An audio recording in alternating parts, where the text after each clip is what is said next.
Donc vous aviez à compléter ce tableau qui est un tableau récapitulatif concernant les fonctions de référence que nous avions étudiées dans un précédent chapitre.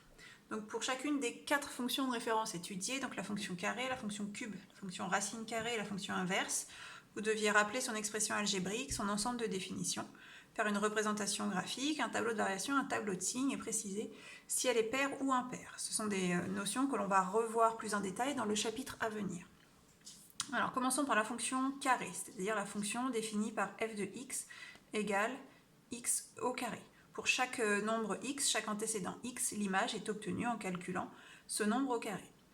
Tous les nombres, quels qu'ils soient, peuvent être mis au carré, on peut calculer leur carré, ça signifie que l'ensemble de définitions de la fonction carré est l'ensemble des réels R. Sur sa représentation graphique, donc nous avions vu qu'il s'agissait d'une courbe bien connue appelée parabole, qui ressemble à peu près à ça. Donc si on veut, on peut rajouter quelques points caractéristiques. Donc par exemple, l'image 2, c'est 2 au carré, 4.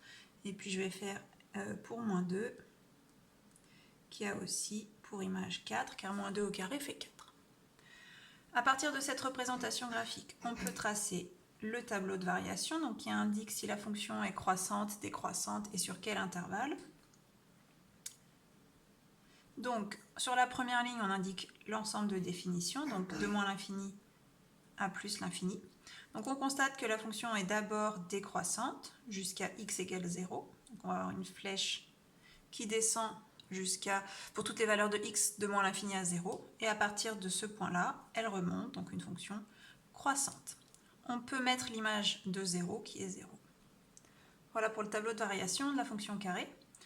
On peut aussi en déduire son tableau de signes. Donc de la même manière, on commence par indiquer son ensemble de définitions sur la première ligne. Et ensuite, on va indiquer quand est-ce que la fonction est positive ou négative. Alors en fait, la fonction carré est une fonction qui est tout le temps positive, puisqu'on a vu depuis longtemps qu'un carré, n'importe quel nombre au carré, est positif. Alors on va juste apporter une petite précision pour 0, qui est le seul nombre dont l'image est 0. C'est positif avant, puisqu'on est au-dessus de l'axe des abscisses, et positif après, puisqu'on est à nouveau au-dessus de l'axe des abscisses. Pour la parité, donc on avait juste vu l'interprétation graphique de la parité. Donc ici on a une courbe qui est symétrique par rapport à l'axe des ordonnées, ça représente une fonction qui est paire. Passons à la fonction cube. Donc la fonction cube est la fonction définie par f de x égale x au cube. Donc pour chaque antécédent, il suffit de calculer le cube de ce nombre pour obtenir l'image. Donc c'est une fonction qui est définie sur R, puisque n'importe quel nombre A peut être calculé avec un exposant 3. La courbe représentative, donc, que nous avions vue aussi, donc, elle ressemble à ça. On va, comme tout à l'heure, placer l'image de 2 points. Donc on va faire par exemple l'image de 1, sinon ça va être très haut. Donc l'image de 1, c'est 1 au cube, c'est-à-dire 1 fois 1 fois 1, 1. Je vais faire l'image de moins 1, donc c'est moins 1 au cube. J'aurais dû le mettre là plutôt. Dont l'image est moins 1. On continue avec le tableau de variation. Donc sur la première ligne, l'ensemble de définitions, moins l'infini plus l'infini pour les x. Pour les images f de x, donc on regarde, on constate que la courbe ne fait que monter. Elle est strictement croissante sur son ensemble de définitions. Alors si on voulait, on pourrait préciser que en 0, elle passe par 0, mais ce n'est en rien une obligation. Ensuite, pour le tableau de signes, donc même chose, de moins l'infini à plus l'infini. Donc ici, on voit qu'au début, elle est négative, ensuite elle arrive à 0 pour x égale 0. Donc avant, elle est négative, puisqu'on est en dessous de l'axe des abscisses, et à partir de ce point, on passe au-dessus, donc elle est positive.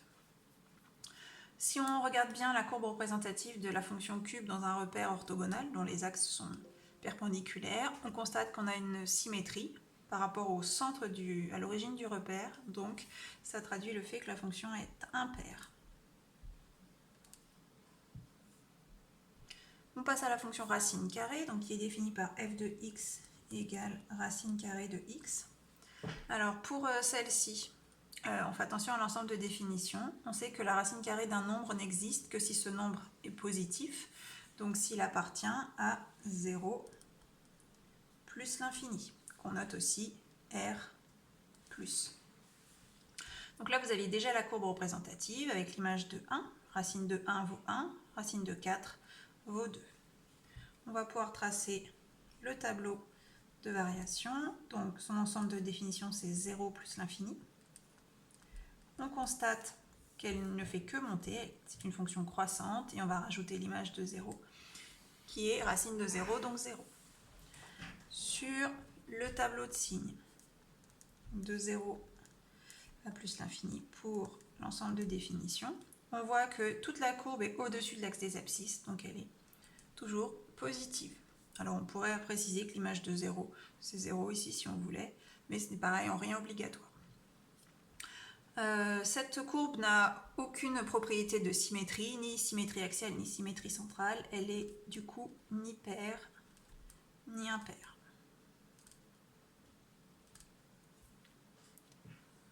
On termine avec la fonction inverse, qui est la fonction définie par f de x égale 1 sur x, l'inverse du nombre x. Alors, pour l'ensemble de définition de cette fonction, tous les nombres ont un inverse, sauf 1, qui est 0. Donc tous les nombres sauf 0 appartiennent à l'ensemble de définition. Donc on va noter moins l'infini 0 ouvert, union 0 à nouveau ouvert, plus l'infini. Ensemble qu'on peut noter aussi R étoile. Le étoile veut dire privé de 0. La courbe représentative ressemble à ça. Donc elle est en deux parties, puisque notre ensemble de définition est en deux parties. Voilà, donc on va placer l'image de 1 par exemple. Donc l'inverse de 1, c'est 1 sur 1, c'est-à-dire 1. Et l'inverse de moins 1, qui est 1 sur moins 1, qui vaut aussi moins 1. Alors, pour le tableau de variation, donc elle est définie de moins l'infini à 0 et de 0 à plus l'infini, 0 exclu. Pour indiquer que 0 n'a pas d'image, on trace un double trait ici. Sur la première partie de la courbe, ici on constate qu'elle est décroissante, et à nouveau décroissante sur la deuxième partie de la courbe. Et on s'arrête là pour le tableau de variation. Pour le tableau de signes, on va avoir un tableau également en deux parties, puisqu'en 0, elle n'est pas définie. Alors surtout, on ne met pas de 0 ici, parce que l'image de 0 n'existe pas. Si on met un 0 ici, ça veut dire que l'image de 0, c'est 0. Du coup, sur la première partie, elle est négative, on est sous l'axe des abscisses, on est en dessous. Et par contre, sur l'autre partie, elle est positive, puisqu'on est au-dessus de l'axe des abscisses. On constate qu'on a une symétrie par rapport à l'origine du repère, donc ça signifie que notre fonction inverse est une fonction impaire. Voilà le tableau complété en plus propre. Je vous laisse corriger si vous aviez fait des erreurs. C'est un tableau qu'il faut avoir en tête. Ce sont des fonctions de référence donc, qui nous servent à étudier d'autres fonctions à partir de celles-ci.